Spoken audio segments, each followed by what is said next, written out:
Good morning दोस्तों, नमस्कार, सत श्री अकाल। सभी लोगों को मेरी तरफ से ढेर सारी शुभकामनाएं। और मैं स्टार्ट करने जा रहा हूँ। हमारे जो छात्र हैं वो सभी छात्र का रिक्वेस्ट था कि ऑब्जेक्टिव क्वेश्चन किया जाए।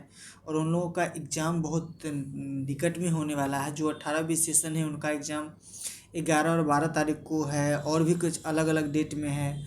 और जो 19 से के सेशन है उसका भी एग्ज़ाम बहुत जल्द ही होने वाला है। तो इसको मद्देनज़र रखते हुए देखते हुए हम ऑब्जेक्टिव क्वेश्चन करने जा रहे हैं, जिस पर हम लोग को ध्यान देना है, वो हमको देखना है। चूँकि हम जो ऑब्जेक्टिव क्वेश्चन करने जा रहे हैं वो ऑथराइज्ड जो निम्मी पब्लिकेशन है उसका जो क्वेश्चन बैंक है उससे रिलेटेड मैं क्वेश्चन बैंक करने जा रहा हूँ। तो वो क्वेश्चन काफ़ी इंपॉर्टेंट है, क्योंकि क्वेश्चन वहीं से उठाया जाता है एग्ज़ाम में, इसलिए उस क्वेश्चन को ही हम लोग करेंगे पहले। उसके बाद कुछ अन्य क्वेश्चन पर हम लोग फोकस करेंगे। तो सबसे पहले हम लोग निम्मी का जो ऑथराइज बुक है हमारे एनसीईआरटी का, उसका जो क्वेश्चन बैंक है उससे हम क्वेश्चन सॉल्व करते हैं पर ईयर का। उससे क्या होगा कि मेरा जो मेन क्वेश्चन है वो हमारा आ जाएगा, और ज़्यादातर क्वेश्चन उसी से आते हैं, इसलिए पहले उसको करना ज़रूरी है। दोस्तों, प्रशंसा चाहे कितनी भी करो, परंतु अपमान सोच समझ कर करना चाहिए, क्योंकि अपमान वो उधार है जो अवसर मिलने पर हर कोई ब्याज सहित चुकाता है। इस बात का हमेशा ध्यान रखना चाहिए कि किसी का प्रशंसा तो जितना चाहे कर सकते हैं, लेकिन अपमान कभी भी ज़रूरत से ज़्यादा नहीं करना चाहिए, या करना ही नहीं चाहिए। ठीक है दोस्तों, हम लोग स्टार्ट करते हैं। फर्स्ट ऑब्जेक्टिव क्वेश्चन जो हमारे फर्स्ट ईयर का है, फर्स्ट ईयर के क्वेश्चन से हम स्टार्ट करते हैं। और फर्स्ट ईयर का जो पहला क्वेश्चन है उससे हम स्टार्ट करते हैं। फर्स्ट क्वेश्चन जो है वह है, which one is the personal safety, व्यक्तिगत सुरक्षा कौन सी है? जिसमें 4 ऑप्शंस दिए हुए हैं जो आपके स्क्रीन पर हैं। उस स्क्रीन पर गौर से आप देख सकते हैं। उसमें 4 ऑप्शंस हैं। ऑप्शन ए है मशीन को साफ रखें, अपने काम पर ध्यान दें। नेक्स्ट है गैंगवे और फर्श को साफ रखें।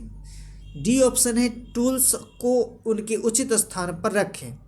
दोस्तों, इसमें ध्यान दीजिए, बाकी जो 3 ऑप्शन है बी को छोड़कर, वह सभी या तो टूल से रिलेटेड है, या वर्कशॉप से रिलेटेड है, या मशीन से रिलेटेड है। लेकिन पूछ क्या रहा है, मेरे क्वेश्चन में पूछ रहा है कि व्यक्तिगत सुरक्षा कौन सी सुरक्षा है, अर्थात पर्सनल सेफ्टी क्या है। तो पर्सनल सेफ्टी तो यही है ना कि अपने काम पर ध्यान दें। ये मेरा पर्सनल काम, पर्सनल जुड़ा हुआ है ना, मेरे शरीर से जुड़ा हुआ है ना। तो ये क्या हो गया, व्यक्तिगत सुरक्षा हो गया। तो एक का क्वेश्चन क्या होगा, आंसर क्या होगा, बी हो जाएगा। ठीक है दोस्तों, दूसरा जो क्वेश्चन है, क्वेश्चन कह रहा है कि इस अनिवार्य प्रतीक का नाम क्या है, name of the mandatory symbol. तो यह कौन सा सिंबल है, इसका क्या काम है?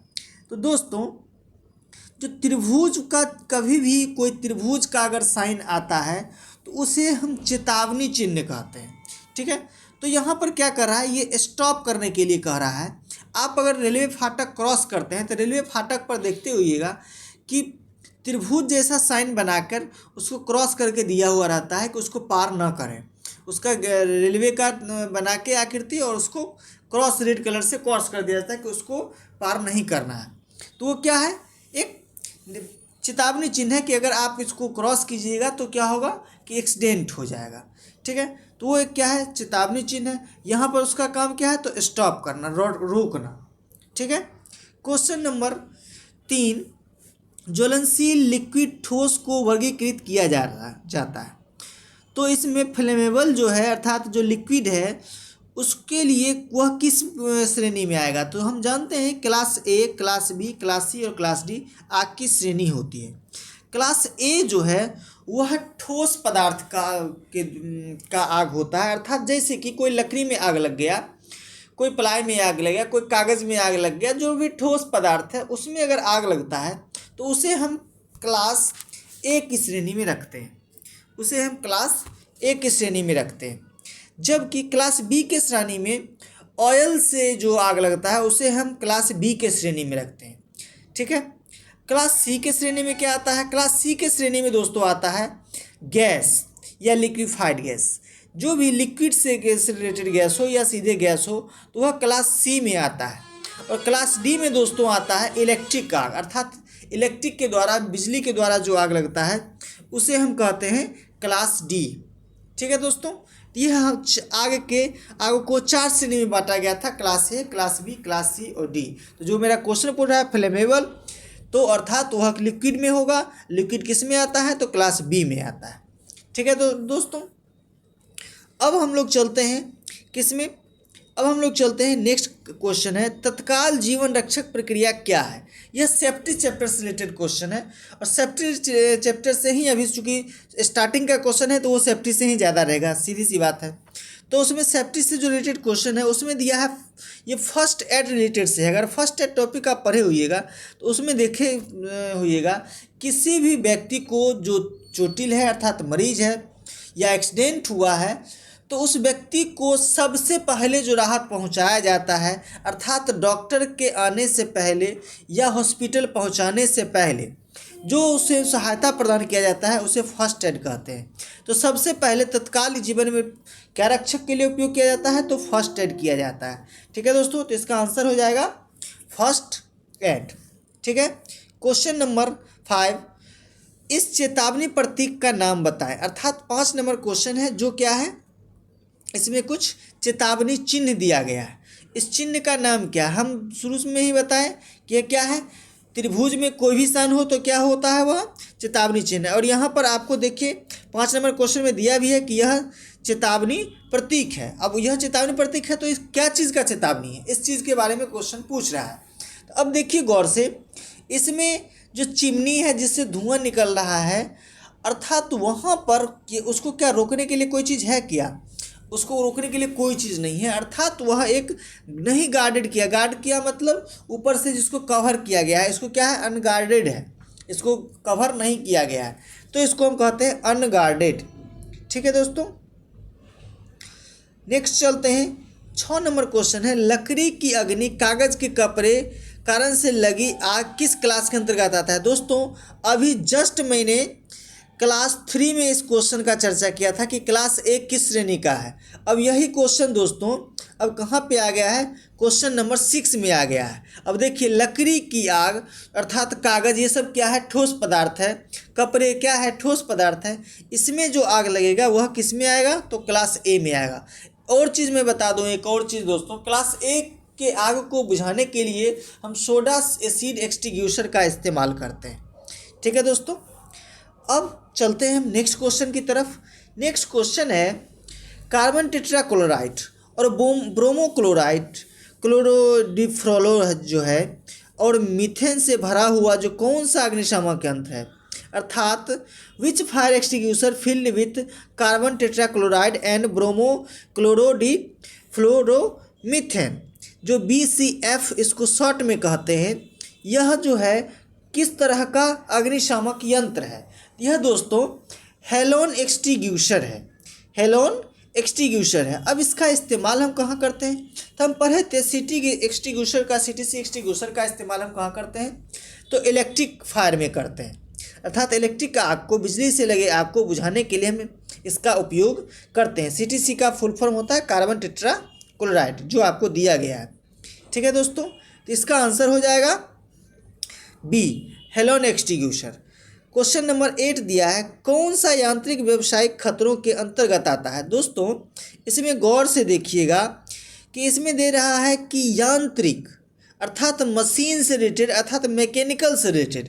तो क्या सौर मैकेनिकल से रिलेटेड है? विषैला मैकेनिकल से रिलेटेड है? नहीं।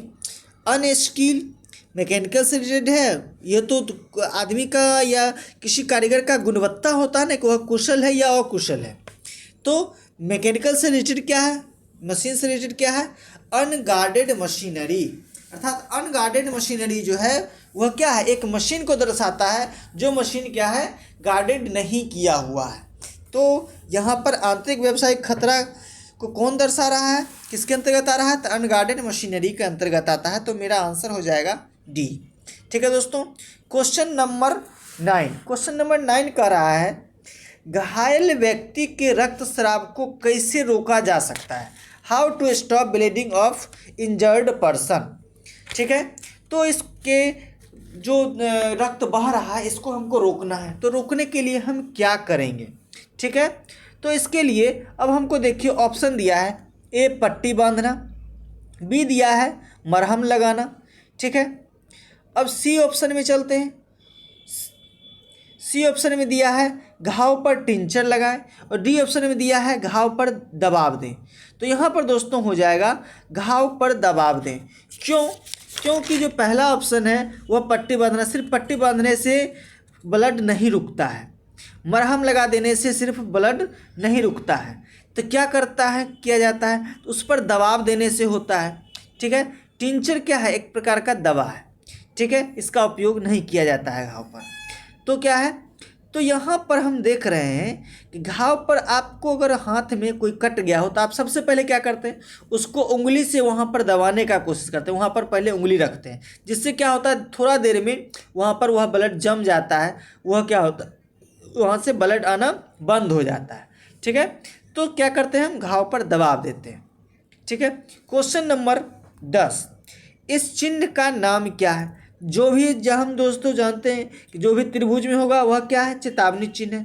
चेतावनी चिन्ह को हम त्रिभुज से दर्शाते हैं। यहाँ पर देखिए पैदल व्यक्ति चल रहा है, अर्थात यह कि वह जो चिन्ह दिया गया है वो क्या है, पैदल चलने का मार्ग है। तो आपका आंसर हो जाएगा डी। यह आप जो मेन रोड हाईवे है उस पर देखते हुइएगा, जहाँ पर पैदल क्रॉस करना होता है वहाँ पर इस तरह का बनाया जाता है, अर्थात उसी के सामने जो पैदल व्यक्ति है वो क्रॉस कर सके, ठीक है दोस्तों। नेक्स्ट क्वेश्चन है 11 नंबर, आग लगने के 3 कारक होते हैं। हम दोस्तों जानते हैं कि किसी भी आग लगने के लिए 3 चीज़ की आवश्यकता होती है, वह कौन कौन सा? तो हम जानते हैं, आप पढ़े होइएगा, अगर नहीं याद है तो इसको याद कर लीजिए कि फ्यूल, हीट एंड ऑक्सीजन, अर्थात ऑप्शन नंबर ए, ईंधन, उष्मा और ऑक्सीजन, यह 3 चीज़ हो तभी आग पकड़ सकता है। जलने के लिए जलने वाला पदार्थ चाहिए, जलाने के लिए उष्मा चाहिए, और दोनों तभी काम करेगा जब ऑक्सीजन की उपस्थिति होगी। बिना ऑक्सीजन का आग नहीं लग सकता है। नहीं विश्वास है, आप इसको प्रैक्टिकली देखना चाहते हैं तो मैं आपको तरीका बताता हूँ। आपके घर में अगर लालटेन हो या दिया हो जो मिट्टी तेल पे जल रहा है, तो वो जो जल रहा है उसके ऑक्सीजन जाने का रास्ता को बंद कर दीजिए, देखिए वह बुझ जाता है। ये प्रैक्टिकली चीज़ को आप इसको आजमा के देख सकते हैं, ठीक है। तो दोस्तों 3 चीज़ चाहिए, क्या चीज़, फ्यूल, हीट एंड ऑक्सीजन। तो आग लगने के लिए जो 3 कारक होते हैं वह होते हैं fuel, heat and oxygen, option number A. Next question है दोस्तों, what is the period different as golden hours? Golden hours की अवधि को क्या कहा जाता है? गोल्डन आवर्स कहते कि है किसको दोस्तों, अर्थात वह आवर जिसमें किसी मरीज को जो एक्सीडेंट किया हुआ है या बहुत उसकी दयनीय स्थिति है तो उसको सहायता प्रदान किया जाता है। तो वह सहायता कब प्रदान किया जाता है तो उसके लिए ज़्यादा कारगर होता है। इस चीज़ को कहा जाता है गोल्डन आवर, जिसमें सबसे ज़्यादा उसको राहत मिलता है सहायता पहुंचाने से, उस समय को गोल्डन आवर कहा जाता है, ठीक है। तो वह कौन सा टाइम होता है? तो दोस्तों घटना के बाद के पहले जो 30 मिनट होता है, अर्थात घटना जब हुआ उस समय से जो पहला 30 मिनट होता है, 30 मिनट होता है, वह गोल्डन आवर होता है। उस आधे घंटे में किसी पीड़ित व्यक्ति को जो सहायता प्रदान किया जाता है वही उसके लिए सबसे ज़्यादा इम्पोर्टेंट होता है, ठीक है दोस्तों। ये था क्वेश्चन नंबर 12, आंसर हो जाएगा इसका ऑप्शन नंबर ए। अब दोस्तों चलते हैं क्वेश्चन नंबर 13 पे। क्वेश्चन नंबर 13 है दोस्तों, कार्यस्थल पर दुर्घटना से बचने का पहला कदम क्या है? अगर दुर्घटना न हो तो उसके लिए हमको क्या करना चाहिए, ठीक है। तो दोस्तों देखिए, सुरक्षा उपकरण पहनकर, क्या सिर्फ सुरक्षा उपकरण पहन लेंगे क्या उससे क्या दुर्घटना नहीं होगा? तो नहीं। चीज़ों को अपने तरीके से करना, क्या यह सही होगा? बिल्कुल नहीं। सुरक्षा सावधानियों का पालन करता, अर्थात सेफ्टी से रिलेटेड जो भी नियम होते हैं, जो भी कानून होते हैं, जो भी उसके रूल्स होते हैं, उसको अगर हम फॉलो करेंगे तो स्वाभाविक है कि दुर्घटना नहीं होगा। तो क्वेश्चन तो भी तो यही कह रहा है, कार्यस्थल पर दुर्घटना से बचने का पहला कदम क्या है? तो सुरक्षा सावधानी का पालन करेंगे। जो ही सुरक्षा सावधानी का हम पालन करेंगे तो दुर्घटना नहीं होगा, ठीक है दोस्तों। तो अब हम चलते हैं नेक्स्ट क्वेश्चन की तरफ। नेक्स्ट क्वेश्चन है व्हाट डज द सिंबल डिनोटिस, अर्थात यह जो सिंबल है अर्थात प्रतीक है वह क्या दर्शाता है, किस चीज़ को दर्शाता है। यह दर्शाता है कि रास्ता दें, अर्थात किसी व्यक्ति को जाने का रास्ता दिया जाए तो उसके लिए ये दर्शाता है। अब ये चीज़ आप देखते कहाँ होइएगा, अब इस तरह का देखते हैं जहाँ पर भी सिग्नल होता है वहाँ पर इसी तरह का लगा हुआ होता है। वहाँ पर अब देखिए उसमें ग्रीन जल जाएगा, येलो जल जाएगा, तो वो क्या है, रेड जल जाता है, तो वह क्या है, सिग्नल है जो क्या करता है, रास्ता देने का या बंद करने के बारे में वह बताता है। तो वहाँ पर क्या है, वो सिंबल है, क्या चीज़ का, तो रास्ता का। ठीक है दोस्तों, तो ये हम लोग जान गए, तो ऑप्शन हो जाएगा बी। ठीक है, अब हम चलते हैं नेक्स्ट क्वेश्चन, क्वेश्चन नंबर 15। बेकार कागज़ अलगाव के लिए डिब्बे का कलर कोड क्या होना चाहिए, अर्थात कोई रफ सामान है, ठोस पदार्थ है, कागज़ का टुकड़ा है, कोई इस तरह का कचरा है, तो उसको कहाँ किस तरह के कलर के डिब्बे में डाला जाता है। तो दोस्तों इस चीज़ को याद रखना है, यह नीले कलर के डिब्बा में डाला जाता है। ठीक है दोस्तों, अगर कोई डिब्बा जहाँ पे हमको बेकार कागज़ है या रफ सामान है, जो ठोस पदार्थ है, जो गलने वाला नहीं है, ठीक है दोस्तों, मतलब जो लिक्विड नहीं है, तो उसको हम कहाँ पे डालेंगे, तो उसको हम नीला कलर के बॉक्स में डालते हैं, अर्थात कचरे के डब्बे में डालते हैं। ठीक है दोस्तों, अब नेक्स्ट क्वेश्चन में चलते हैं हम, यह रोड साइन किस तरह का है। नेक्स्ट क्वेश्चन है कि यह रोड साइन किस तरह का है। ठीक है, अब देखते हैं कि ऑप्शन क्या दे रहा है। ऑप्शन दे रहा है दोस्तों पुलिस सिग्नल, सावधानी के संकेत, अनिवार्य संकेत और सूचना का चिन्ह। दोस्तों एक चीज़ को हमेशा याद रखना है कि कोई भी स्क्वायर या वर्गाकार, या अर्थात स्क्वायर या वर्गाकार उसी को कहते हैं, या आयताकार कोई चिन्ह हो तो उसे हम कहते हैं इन्फॉर्मेशन साइन। अर्थात कोई भी चिन्ह अगर आयताकार डब्बे में दिया हो या वर्गाकार डिब्बे में बॉक्स में दिया हो तो उस चिन्ह को हम कहते हैं इन्फॉर्मेशन साइन, अर्थात सूचना का चिन्ह। तो यह जो है क्या है, इन्फॉर्मेशन साइन है। आप देखते हैं कहीं पे रोड पे जाते हैं तो देता है कि आप लेफ़्ट जाइएगा तो फलना की जगह जाइएगा, अर्थात कहीं किसी सिटी का नाम लिया है जहाँ वो रोड जाती है। दाहिना साइड लीजिएगा, राइट कटिएगा तो कहाँ जाइएगा, सीधे जाइएगा, तो ये क्या है, साइन है, अर्थात सूचना बताता है, हमको इन्फॉर्मेशन देता है कि यह क्या चीज़ का है। ठीक है, तो इसे हम कहते हैं इन्फॉर्मेशन साइन। नेक्स्ट क्वेश्चन है क्वेश्चन नंबर 17। ज्वलनशील और बहने वाले तरल आग के लिए किस अग्निशामक यंत्र का उपयोग किया जाता है। हम दोस्तों जिस समय हम क्लास के बारे में डिस्कस कर रहे थे उसी समय हम बताए थे, किसी भी बहने वाले तरल पदार्थ अर्थात ऑयल, जो तरल होगा अर्थात ऑयल होगा वही ना बहेगा दोस्तों, तो उसको बुझाने के लिए किस तरह का एक्सटिंग्विशर हम इस्तेमाल करते हैं। तो ऑयल एक्सटिंग्विशर के लिए अर्थात हम जो क्लास बी का फायर होता है उसके लिए हम फोम एक्सटिंग्विशर का इस्तेमाल करते हैं। ठीक है दोस्तों, तो यहाँ आंसर हो जाएगा फोम एक्सटिंग्विशर, क्योंकि यह क्या है, लिक्विड है, तरल पदार्थ है, और वह किस में आता है, क्लास बी में आता है।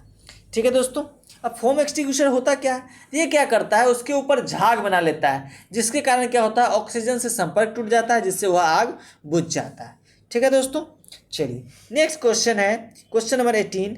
प्राथमिक चिकित्सा के एबीसी में ए क्या दर्शाता है, अर्थात एबीसी में ए जो है वह क्या चीज़ को दर्शाता है, तो ए दर्शाता है एयरवे को। एयरवे का मतलब क्या होता है, अर्थात पीड़ित व्यक्ति को हवा जाने का रास्ता देना, उसी को कहते हैं एयरवे। इसलिए सबसे पहला क्या होता है ए में, एयरवे देना, अर्थात हवा जाने देना। ठीक है दोस्तों, क्वेश्चन ऑप्शन नंबर ए हो जाएगा इसका आंसर। Question number 19।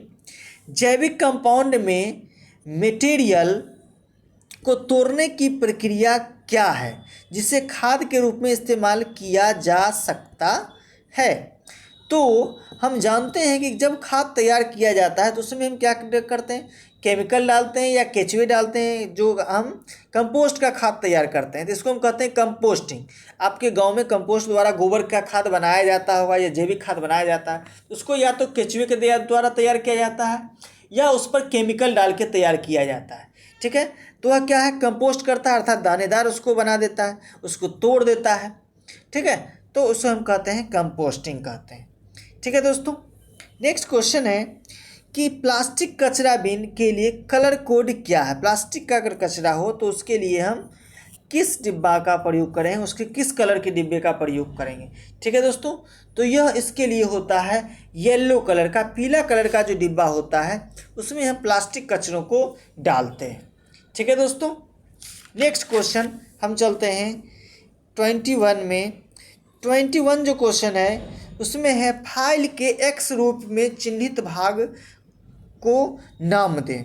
ठीक है दोस्तों, जो एक्स भाग दर्शाया गया है उसका नाम इसमें क्या है, उस पार्ट्स का नाम क्या है। तो दोस्तों सबसे पहले तो ये जाने कि यह क्या है, तो फाइल है। ठीक है, अब फाइल के अलग अलग पार्ट्स होते हैं। जहाँ पकड़ते हैं उसको हम हैंडल बोलते हैं। हैंडल के ऊपर जो लोहा का गोलाकार लगा होता है उसे हम फेरुल बोलते हैं। हैंडल के अंदर जो पार्ट्स जाता है उसे हम टैंक बोलते हैं। और टैंक के आगे वाला जो भाग होता है उसे हम क्या कहते हैं, तो उसे हम बोलते हैं हील बोलते हैं। ठीक है, तो यहाँ पर जो ऊपर वाला भाग है वो क्या हो जाएगा, हैंडल के जो अंदर वाला भाग है वह टैंक हो जाएगा। ठीक है दोस्तों, और जो ऊपर वाला भाग है जहाँ पे दांत नहीं कटा हुआ है फेस पे उसे क्या कहते हैं, उसे हम हील कहते हैं। ठीक है दोस्तों। अब हम क्या हो गया, नेक्स्ट में चलेंगे 22 में। एक ट्राई स्क्वायर का उपयोग क्या है। एक ट्राई स्क्वायर का उपयोग क्या है। तो दोस्तों हम जानते हैं ट्राई स्क्वायर का काम क्या होता है। ट्राई स्क्वायर का काम होता है समकोण को चेक करना, वह मापता नहीं है दोस्तों। कोई भी यह कहे कि वह समकोण को मापता है तो वह मापता नहीं है। मापने का मतलब वह जो क्या करे, जो कम या ज़्यादा है तो उसको वह चेक मतलब बता दे कि यह एक कम है या एक ज़्यादा है। यह तो सिर्फ 90 डिग्री में है या नहीं, यह सिर्फ यस और नो बताता है, यह चेक नहीं करता है। सिर्फ ये दिखाता है कि यह है या नहीं है, यह माप के नहीं बताता है कि वह कितना एंगल में है, वह 90 डिग्री में है कि 85 में ही है कि 95 में है, वो ये मापता नहीं है। वह सिर्फ चेक करने का काम करता है कि वह 90 में है या नहीं है, सिर्फ जांच करता है।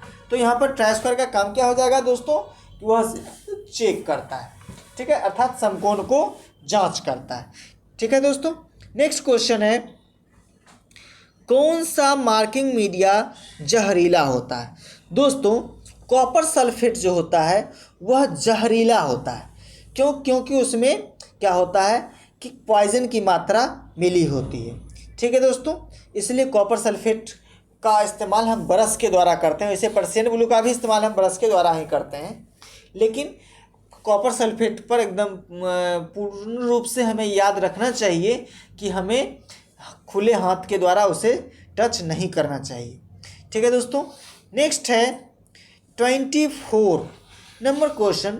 यूनिवर्सल सरफेस गेज का कौन सा हिस्सा स्क्राइबर को पकड़ता है। अर्थात यूनिवर्सल सरफेस गेज में कई पार्ट्स होते हैं, उसमें कौन सा हिस्सा है, कौन सा पार्ट्स है जो स्क्राइबर को पकड़ता है। तो हम जानते हैं दोस्तों कि पिलर पे क्या लगा होता है, स्नग लगा होता है। और वह स्नग क्या करता है कि स्क्राइबर को पकड़ने का काम करता है। और स्क्राइबर खुद किसके साथ जुड़ा होता है, तो पिलर के साथ जुड़ा होता है। और इस पिलर जो किसके साथ जुड़ा होता है, तो पिलर जो है यूनिवर्सल सरफेस गेज में रॉकर आर्म के साथ जुड़ा होता है। ठीक है दोस्तों, इस चीज़ का याद रखना है। तो यहाँ पे यूनिवर्सल सरफेस गेज में कौन सा पार्ट्स है जो स्क्राइबर को पकड़ रहा है, तो स्नग पकड़ रहा है, अर्थात ऑप्शन नंबर ए। ठीक है दोस्तों। क्वेश्चन नंबर 25 हम चलते हैं। 25 का रहा है इस वॉइस का नाम क्या है। तो यह जो वॉइस है आप लोग देखे होइएगा, छोटा सा वॉइस है, हाथ में पकड़ कर इस्तेमाल किया जाता है, अर्थात यह क्या है, हैंड वॉइस है। इसका इस्तेमाल हम कहाँ करते हैं, तो छोटे छोटे पार्ट्स को पकड़ने के लिए हम किसका इस्तेमाल करते हैं, तो हैंड वॉइस का इस्तेमाल करते हैं। ठीक है दोस्तों। अब हम चलते हैं नेक्स्ट 26 में। 26 में क्या है, 26 में क्वेश्चन है कुछ स्ट्रोक के बाद एक नया हैक्सा ब्लेड ढीला हो जाता है, जिसकी वजह क्या है। अर्थात जब हम एक हैक्सा ब्लेड को सेट करते हैं उसके बाद जब हम थोड़ा देर उसका उपयोग करते हैं तो वह ढीला हो जाता है। तो अर्थात ढीला होता क्यों, तो ढीला इसलिए हो जाता है कि ब्लेड में खिंचाव आता है। ब्लेड में क्या होता है, खिंचाव होता है। ठीक है, जिसके कारण वह क्या होता है, फैलता है हल्का सा, जिसके कारण वह हल्का सा ढीला हो जाता है। ठीक है, तो यहाँ पर आंसर हो जाएगा ऑप्शन नंबर ए, ब्लेड को खींचा जाना, अर्थात ब्लेड खिंचाव के कारण वह क्या होता है, ढीला हो जाता है।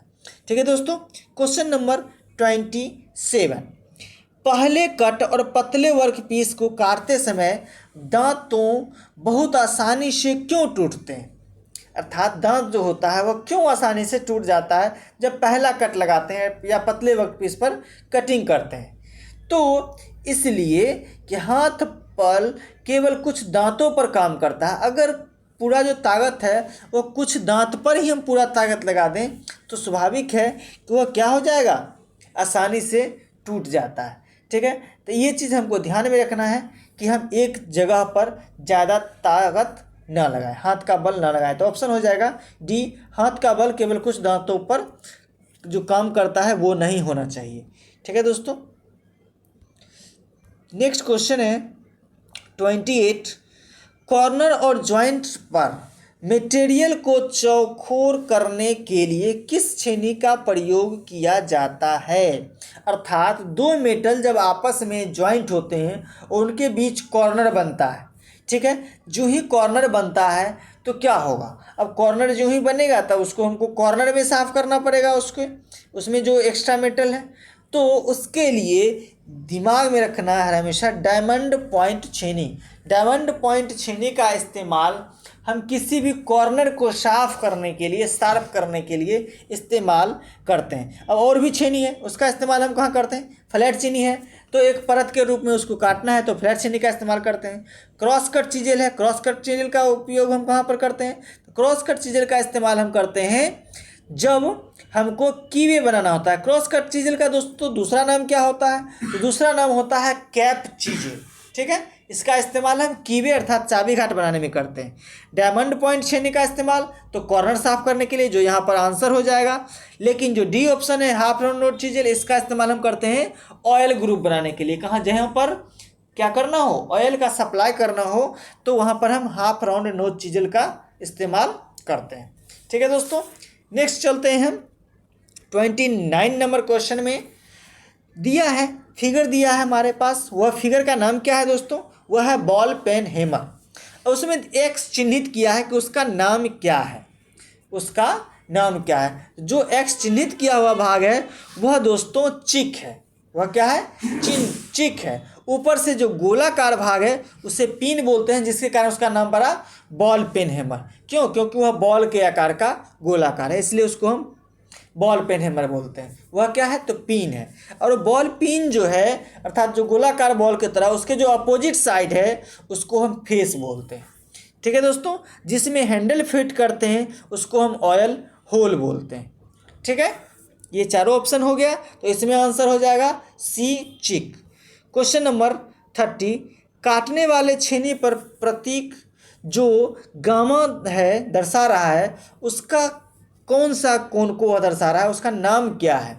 दोस्तों यहाँ पर देखिए अल्फा बीटा गामा, यह 3 एंगल दिया है, यहाँ पर तीनों अलग अलग एंगल को बता रहा है। तो हमसे पूछ रहा है गामा किरण के बारे में, तो गामा जो किरण है वह रैक एंगल है। अब बाकी 2 एंगल के बारे में भी हम जान लें, जो दिया है अल्फा और बीटा। तो बीटा जो है दोस्तों वह कटिंग एंगल है और अल्फा जो है दोस्तों वह क्लीयरेंस एंगल है। अर्थात जो अल्फा है वह डी है, क्लीयरेंस एंगल है, जो बीटा है वह कटिंग एंगल है, और जो हमसे क्वेश्चन पूछ रहा है अर्थात गामा वह रैक एंगल है। ठीक है, क्वेश्चन नंबर 31 में क्या पूछ रहा है दोस्तों कि धातु की उस गुण का नाम बताइए जिसमें वह बिना टूटे तार के रूप में खींचा जा सकता है। सीधी सी बात है दोस्तों कि हम जानते हैं कि जब उसको हम तार के रूप में खींचते हैं तो उसमें कुछ तो ऐसा गुण तो है जिसके कारण वह खींचा जाता है, अर्थात वह गुण होता है डक्टिलिटी, जिसके कारण उसको पतले तार के रूप में हम खींच देते हैं। अगर डक्टिलिटी का गुण ना हो तो उसे हम पतले तार के रूप में नहीं खींच सकते। ठीक है दोस्तों, अब देखिए गौर से, नेक्स्ट क्वेश्चन है 32, थिम्बल के एक डिवीजन की स्पिंडल मूवमेंट क्या होगी जब स्पिंडल का थ्रेड 0.5 mm हो। अर्थात यह पूछ रहा है कि माइक्रोमीटर में क्या हुआ, कि स्पिंडल बना हुआ है, स्पिंडल पर थ्रेड है जिसके कारण वो आगे पीछे मूव कर रहा है, जिसका पिच बता रहा है कितना है 0.5 mm। अगर पिच उसका 0.5 mm हो तो थिम्बल पर एक डिवीजन का मान क्या होगा। क्वेश्चन यहाँ पर यही कह रहा है कि थिम्बल के एक डिवीजन का मान क्या होगा जब उसके थ्रेड के पिच का जो मान है वह 0.5 mm है। तो दोस्तों जब थ्रेड का पिच 0.5 mm हो तो हर हाल में क्या होता है, थिम्बल के एक डिवीजन का मान 0.01 mm होता है। यह मैट्रिक सिस्टम में है दोस्तों, इसलिए यहाँ पर दोनों mm है, तो इस बात का हमेशा याद रखना है। जो ही ब्रिटिश सिस्टम में जाएगा तो अलग हो जाएगा, ठीक है। ये मैट्रिक सिस्टम है। ब्रिटिश सिस्टम में जब जाइएगा तो ब्रिटिश सिस्टम में उसी एक थिम्बल डिवीजन का मान 0.001 mm हो जाता है। यहाँ पर 1 इंच हो जाता है, यहाँ पर जो है 0.01 mm है, क्योंकि यह मैट्रिक सिस्टम में है, ठीक है दोस्तों। नेक्स्ट चलते हैं हम 33 नंबर क्वेश्चन। 33 नंबर क्वेश्चन में हमें पढ़ने के लिए कह रहा है कि क्या है यह और इसका जो रीडिंग होगा वह क्या होगा। तो यह सबसे पहले जान लें कि यह वर्नियर कैलिपर का स्केल हमको दर्शा रहा है, ठीक है। और वर्नियर स्केल का जो स्केल दर्शा रहा है उसमें हम देखते हैं कि वर्नियर कैलिपर पर 2 स्केल होता है, एक होता है मेन स्केल, एक होता है वर्नियर स्केल। अब वर्नियर स्केल जो होता है वह भी 2 होता है, एक होता है ब्रिटिश सिस्टम में, एक होता है मैट्रिक सिस्टम में। जो ऊपर होता है वो ब्रिटिश सिस्टम होता है, जो नीचे होता है वो मैट्रिक सिस्टम होता है। मैट्रिक सिस्टम में हम देख रहे हैं कि वह 0 आगे बढ़ा है। अब 0 देखिए दोस्तों कहाँ गया है, तो 0 देखिए दोस्तों 4 से कुछ पहले है। आप फिगर आप देख रहे होइएगा कि 4 से कुछ पहले है, अर्थात देखिए 4 और 3 के बीच जो बड़ा वाला लाइन है, अर्थात 4 और 3 के बीच जो बड़ा वाला अगर तो होगा अर्थात दोनों का बीच होगा, उससे थोड़ा सा आगे बढ़ा। इसका मतलब है कि 3.5 तो है और 3.5 अर्थात 35 mm तो है। अब 35 mm हम यहाँ से ले लिए मेन स्केल पर से। अब हमको जाना कहाँ है, वर्नियर स्केल पर। वर्नियर स्केल पर दोस्तों गौर कीजिए कि जो 20वां घर क्या है आमने सामने मिल रहा है, जो तीर के निशान से दिखा रहा है। हम जानते हैं वर्नियर स्केल पर एक घर का मान 0.02 mm है, तो 20 घर का मान क्या होगा। 20 घर का मान दोस्तों क्या हो जाएगा 0.4 mm। अब हम दोनों को जोड़ देंगे तो क्या हो जाएगा 35.4 अर्थात 35.4 mm, ठीक है दोस्तों। तो यह हो गया, मेरा आंसर हो जाएगा डी, ठीक है।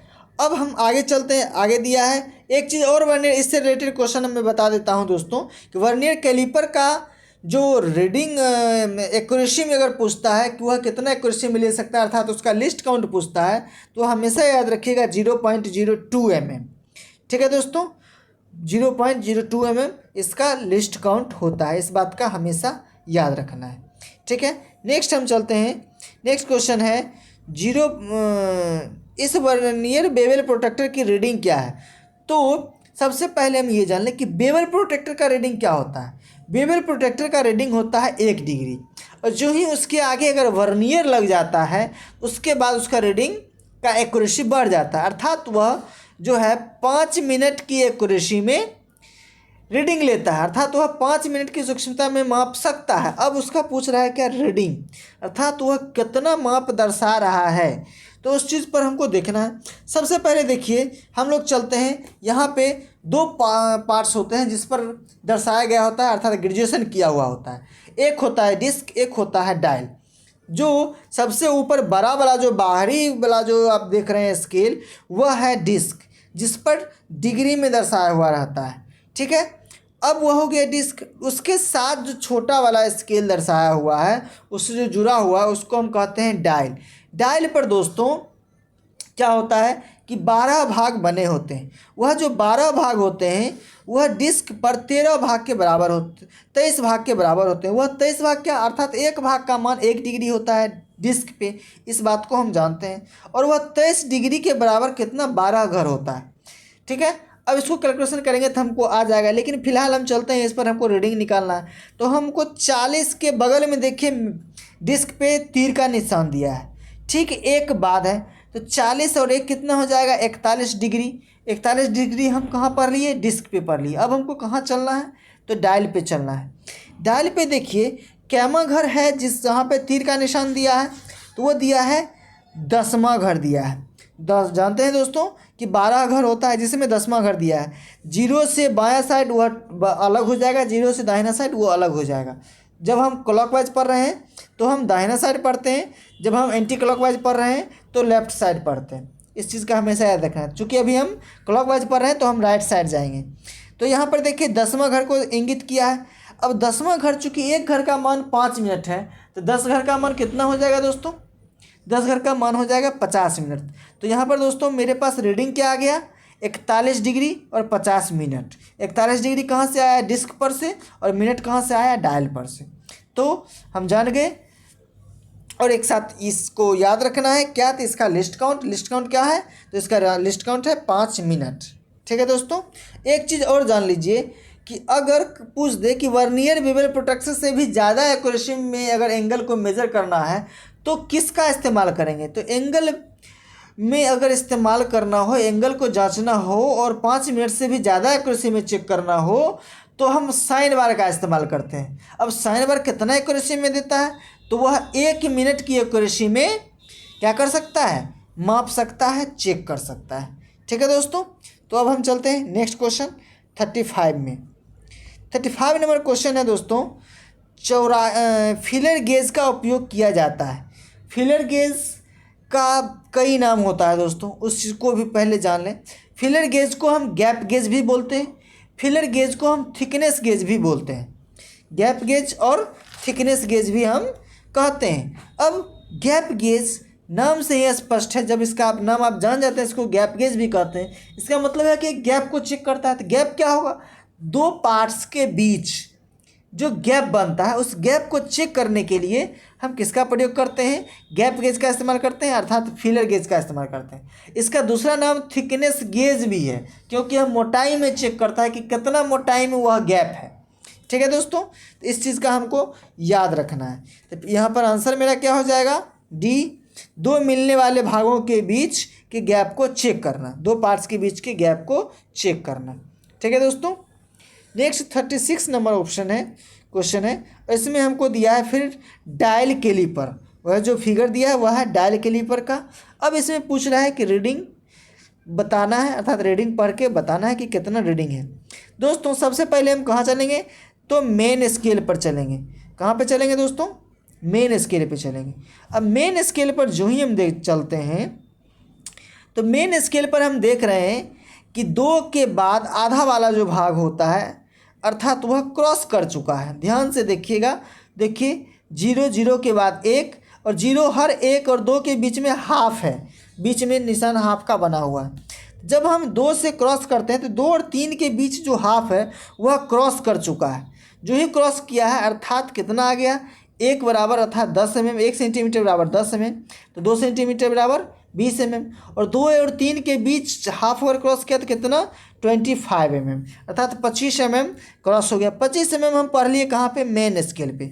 अब हम चलेंगे डायल पे। अब डायल पे देखिए दोस्तों, डायल पे हमको लिखा हुआ है 0.05 mm। अब 0.05 mm जो लिखा हुआ है इसका मतलब है कि उसके एक घर का जो मान है वह 0.05 mm है, अर्थात वह 0.05 mm की एक्यूरेसी में माप सकता है। ठीक है दोस्तों। तो अब यहाँ पर देखिए, अब सुई की तरफ चलेंगे, अर्थात वह सुई जो है, निडिल जो है कितने नंबर घर को दर्शा रहा है। तो हम देख रहे हैं कि वह 20 के बाद 4 चौथा घर जो है उसको दर्शा रहा है, अर्थात टोटल 24 घर को दर्शा रहा है। और 24 घर में अगर हम 0.05 mm से गुना करेंगे तो आएगा 1.2 mm। अब उसको हम क्या करेंगे, जो हम स्केल पे, मेन स्केल पे जो मान लिए थे उसमें ऐड कर देंगे। उसमें हम कितना लिए थे दोस्तों, तो 25 mm लिए थे। अब 25 mm के साथ अगर 1.2 mm को हम ऐड कर देते हैं तो हो जाएगा 26.2 mm, अर्थात 26.2 mm। यह 1.2 mm जो है बढ़ा कहाँ से, तो यह डायल पर से आया। ठीक है दोस्तों। चलिए अब हम चलते हैं 37 नंबर क्वेश्चन। एक गैंग ड्रिलिंग मशीन में क्या ऑपरेशन किया जाता है। ठीक है दोस्तों, यहाँ पर देखिए जो ही गैंग ड्रिलिंग मशीन है तो यह क्या होगा, गैंग में होगा, अर्थात स्पिंडल क्या होगा, गैंग में होगा। इसका उपयोग कहाँ पर करेंगे, तो मास प्रोडक्शन में करते हैं, अर्थात जहाँ पर अधिक मात्रा में उत्पादन करना होता है वहाँ पर हम गैंग ड्रिलिंग मशीन का इस्तेमाल करते हैं। एक और आता है इस तरह का सा मल्टी स्पिंडल ड्रिल मशीन, वह भी मास प्रोडक्शन में उपयोग किया जाता है। अब यहाँ क्या है कि ऑप्शन के अनुसार क्या चल होगा इसका आंसर, तो ऑप्शन के अनुसार होगा दोस्तों ड्रिलिंग का क्रमिक संचालन, अर्थात ड्रिल को एक गैंग के रूप में एक लगातार में जब क्रमिक रूप से हम चलाते हैं तो वही क्या है, गैंग ड्रिलिंग मशीन है, जिसके लिए हम क्या किए कि हम गैंग नाम रख दिए। ठीक है, क्योंकि यह एक क्रमिक में रेगुलर में आराम से चल रहा है। ठीक है, अब नेक्स्ट हम चलते हैं 38 नंबर क्वेश्चन में। 38 नंबर जो क्वेश्चन है उसमें कह रहा है कि वर्नियर बेवल प्रोटेक्टर में स्टॉक का एक अभिन्न हिस्सा कौन सा है। वर्नियर बेवल प्रोटेक्टर हम दोस्तों पढ़े हैं। वर्नियर बेवल प्रोटेक्टर में आप ध्यान दीजिएगा तो गौर कीजिएगा कि उसका जो स्टॉक होता है वह डायल के साथ फिक्स होता है। जितना स्टॉक मूवमेंट करेगा उतना ही डायल भी मूवमेंट करेगा। ठीक है, डायल और स्टॉक दोनों क्या है, एक साथ जुड़ा हुआ है, जबकि डिस्क जो है वह उससे फिक्स नहीं होता। अगर हम टाइट कर दें तब वो फिक्स होगा, लेकिन ढीला कर देंगे तो वह चारों तरफ क्या होगा, मूवेबल हो जाएगा। लेकिन डायल और जो स्टॉक होता है वह एक साथ जुड़ा हुआ होता है। ठीक है, तो स्टॉक का अभिन्न हिस्सा क्या है, डायल है। नेक्स्ट क्वेश्चन 39 में दोस्तों फिर दिया है, एक फाइल का फिगर दिया है, उस फाइल में क्या दिया है, एक्स चिन्हित किया है दोस्तों। तो हम इससे पहले जस्ट एक फाइल का क्वेश्चन आया था, उसमें हम बताए थे कि हैंडल के ऊपर आगे में जो स्टील का छोटा गोलाकार वाला भाग लगा होता है उसे फेरूल बोलते हैं। यहाँ पे भी देखिए क्या है, वही है, फेरूल है। इसका दोस्तों काम क्या होता है, इसका काम ये होता है प्रेशर पड़ने पर हैंडल फटे नहीं, उसको फटने से रोकने के लिए हम फेरूल का इस्तेमाल करते हैं। ठीक है दोस्तों, चलिए नेक्स्ट चलते हैं, बाकी पार्ट्स के बारे में आप जानते ही हैं। नेक्स्ट क्वेश्चन चलते हैं। नेक्स्ट क्वेश्चन है कि जॉब को फिनिश्ड साइज के करीब लाने के लिए किस फाइल का उपयोग किया जाता है। अब यहाँ पर देखिए दोस्तों, जॉब के करीब लाने के लिए अर्थात यहाँ पर फाइलिंग किया जाएगा, अर्थात अधिक और कम मात्रा में। फिनिश मतलब क्या, जब उसको हमको फिनिशिंग करना है, अर्थात फाइलिंग करते करते हमको फाइनल साइज में लाना है, तब तो यहाँ पर आ रहा है कि कितना मात्रा में कटिंग होना चाहिए। तो वह किसके अनुसार होगा, फाइल के अनुसार। तो फाइल में किसके अनुसार, तो ग्रेड के अनुसार। हम ग्रेड में पढ़े थे कि ग्रेड में बास्टर्ड फाइल होता है, रफ फाइल होता है, उसके बाद सेकेंड कट फाइल होता है। तो सेकेंड कट फाइल का काम क्या होता है, सेकेंड कट फाइल का काम होता है कि किसी भी जॉब को जब फिनिशिंग करना है तो फिनिशिंग के लगभग करीब लाने के लिए हम किसका प्रयोग करते हैं, सेकेंड कट फाइल का उपयोग करते हैं। क्योंकि यह क्या है, उसके करीब लाने में हमको मदद करता है। अब रफ फाइल का क्या काम है, सबसे ज़्यादा होता है रफ फाइल सबसे, तो रफ फाइल का इस्तेमाल जहाँ पे रफ सरफेस होता है वहाँ पर करते हैं। रफ सरफेस ना हो लेकिन फिर भी अधिक मात्रा में कटिंग करना हो तब हम बास्टर्ड फाइल का इस्तेमाल करते हैं। लेकिन अब हमको फिनिशिंग साइज के करीब लाना हो तो उसके बाद हम सेकेंड कट फाइल का प्रयोग करते हैं। उससे भी अधिक सूक्ष्म कटिंग करना हो तो हम स्मूथ फाइल का प्रयोग करते हैं। स्मूथ से भी ज़्यादा हमको स्मूथ करना है तो डेड स्मूथ, उससे भी ज़्यादा तो सुपर स्मूथ। ग्रेड के आधार पर फाइल 6 प्रकार के होते हैं और सेकेंड कट भी जो वह एक ग्रेड का प्रकार है दोस्तों, इस चीज़ का हमेशा याद रखना है। नेक्स्ट 41 नंबर क्वेश्चन, किस फाइल में समानांतर किनारे पूरे लंबाई में बने होते हैं, अर्थात दोनों जो एज होता है फाइल का, दोनों जो किनारा होता है वह किस फाइल में एक समानांतर होता है, एक दूसरे के समानांतर होता है, किस फाइल में। तो दोस्तों गौर से देखिएगा, हैंड फाइल अर्थात सेफेस फाइल, हैंड फाइल को ही सेफेस फाइल कहा जाता है। तो उसमें दोनों किनारा जो होता है एक दूसरे के समानांतर होता है। बाकी सभी फाइल में आगे की ओर 1/3 भाग टेपर होता है, लेकिन हैंड फाइल में ऐसा नहीं है। हैंड फाइल में दोनों किनारा एक दूसरे के समानांतर होते हैं। 42 नंबर क्वेश्चन, बेंच वाइस को बनाने की सामग्री मटेरियल क्या है। तो अब ऑप्शन के अनुसार दोस्तों चलेंगे। ऑप्शन के अनुसार सबसे ज़्यादा इस्तेमाल में किया जाने वाला पदार्थ जो है बेंच वाइस में वह है कास्ट आयरन, क्योंकि बेस जो है वह कास्ट आयरन का ही है, फिक्स जो है वह ग्रे कास्ट आयरन का ही है, मूवेबल जो है वह ग्रे कास्ट आयरन का ही है। तो सिर्फ उसमें बचा क्या, तो स्पिंडल और हैंडल दोनों माइल्ड स्टील का होता है। उसके बाद क्या, स्पिंडल और हैंडल के बाद होता है उसका जॉ प्लेट जो टूल स्टील का बना होता है। बस यही तीन चीज़ जो है अलग मेटल का होता है। बाकी फिक्स जॉ और मूवेबल जॉ दोनों ग्रे कास्ट आयरन के होते हैं, और बेस जो होता है वह भी कास्ट आयरन के होते हैं। ठीक है दोस्तों, तो इसलिए सबसे ज़्यादा इस्तेमाल कौन सा मेटल किया जाता है, तो कास्ट आयरन। 43 नंबर क्वेश्चन में चलते हैं दोस्तों। 43 नंबर क्वेश्चन जो है वह है कौन सी मार्किंग मीडिया मशीन से तैयार सतहों पर स्पष्ट रेखाएं प्रदान करती है। अर्थात स्पष्ट रेखा हमको देखना हो, पूरा साफ हो, तो उसके लिए हम किस मार्किंग मीडिया का इस्तेमाल करते हैं। मार्किंग मीडिया कई प्रकार के होते हैं, वाइट वाश है, पर्सियन ब्लू है, कॉपर सल्फेट है, सेल्यूलोज लोकर है, ये सभी जो है मार्किंग मीडिया के प्रकार हैं। अर्थात मार्किंग मीडिया होता क्या है दोस्तों, तो मार्किंग मीडिया वह पदार्थ होता है जिसको हम जब सरफेस को फिनिश करने के बाद उस पर हम मार्किंग करने से पहले लेप लगाते हैं, इसलिए ताकि जो मार्किंग करेंगे वह हमको साफ साफ दिखे। तो वही क्वेश्चन पूछ रहा है किस में स्पष्ट रेखाएं दिखेगी, किस अगर मार्किंग मीडिया का हम इस्तेमाल करेंगे तो वह साफ साफ दिखेगा, तो वह होता है दोस्तों पर्सियन ब्लू। लेकिन एक से रिलेटेड हम और जान लें कि पर्सियन ब्लू में सबसे ज़्यादा सूखने में समय लगता है। ठीक है दोस्तों, लेकिन इसमें साफ साफ स्पष्ट दिखाई देता है।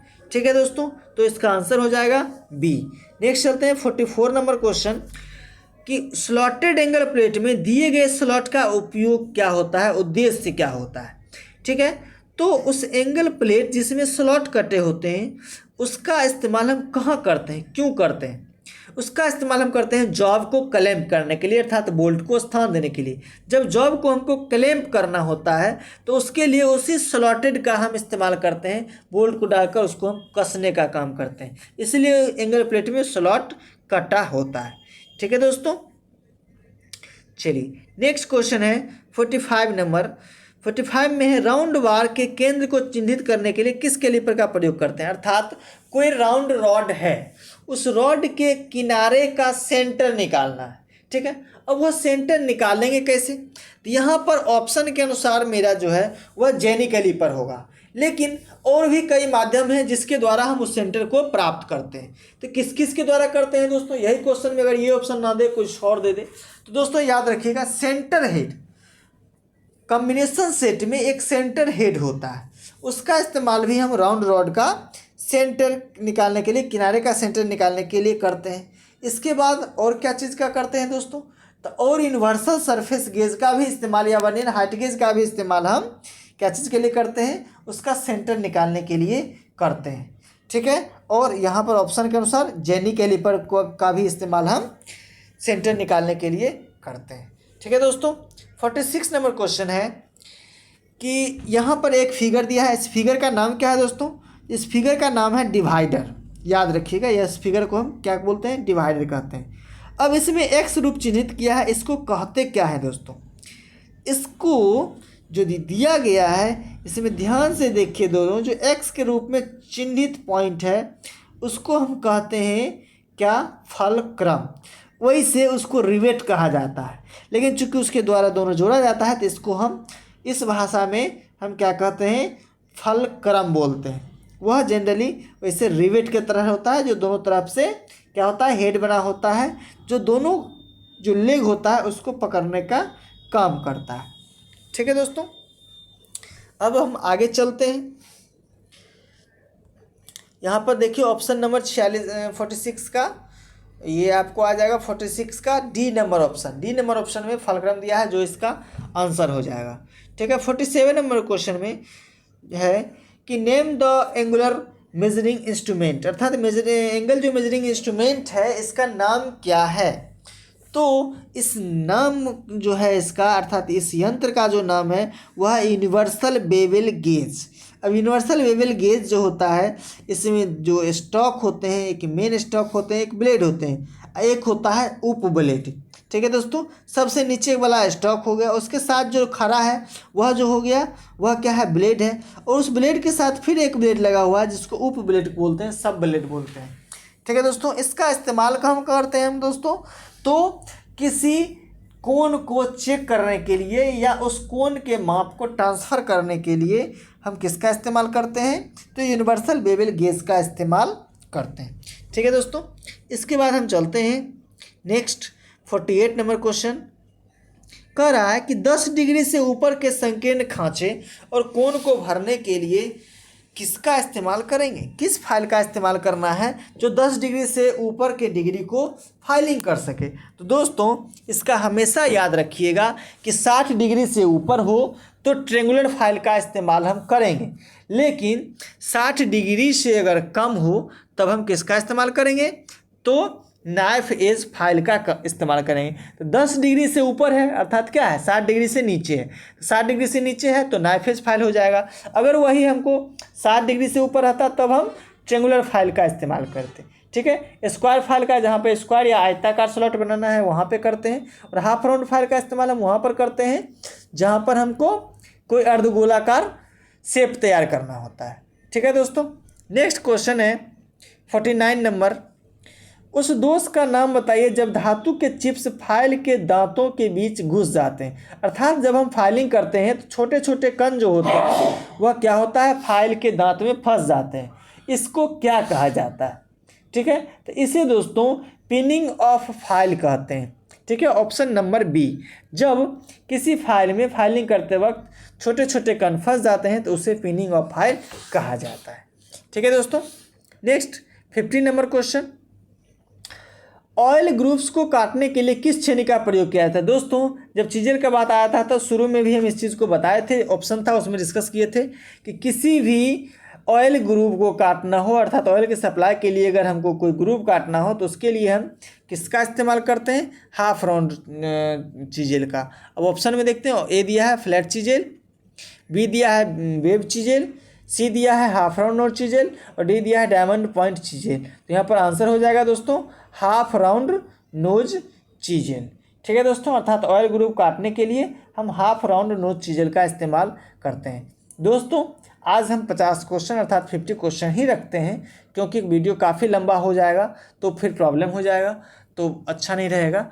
तो हम फिर नेक्स्ट जो 50 क्वेश्चंस हैं फिर 50 क्वेश्चन करके आपको हम क्लियर करवाएंगे। तो आप लगातार इस वीडियो को देखें और इसको पूरा इसका फ़ायदा उठाएं। जो क्वेश्चन आपको समझ में नहीं आए उस क्वेश्चन नंबर को या उस क्वेश्चन को लिखकर हमें कमेंट करें, उस पर हम नेक्स्ट क्लास में नेक्स्ट जब हम डिस्कस करेंगे तो उस पर फोकस कर देंगे। ठीक है दोस्तों, फिर हम लोग मिलते हैं नेक्स्ट क्लास में।